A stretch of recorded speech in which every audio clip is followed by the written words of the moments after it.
ತಂದೆ ಕಂಡ ಕನಸು ಕನಸಾಗೆ ಉಳಿಬರದೆಂದು ಮಗ ಮನಸ್ಸು ಮಾಡಿ ನಿಂತಾನ್ರಿ.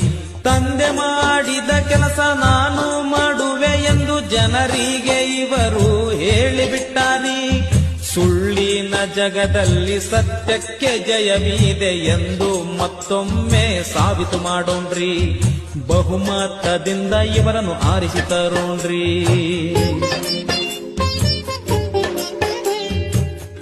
ಎಂದು ಹೊಡೆದಾಡೋ ಜನರ ಮಧ್ಯೆ ಒಂದಿನ ನಾನೇ ಶ್ರೇಷ್ಠ ಎನ್ನಲಿಲ್ಲರಿ. ಎಲ್ಲರೂ ನನ್ನವರು ತನ್ನವರು ಎನ್ನುತ್ತ ಯಾರಿಗೂ ಕೀಳಾಗಿ ನೋಡಲಿಲ್ಲರಿ. ಎಲ್ಲರನ್ನು ಸಮನಾಗಿ ಕಾಣುತ್ತಿದ್ದರಿ.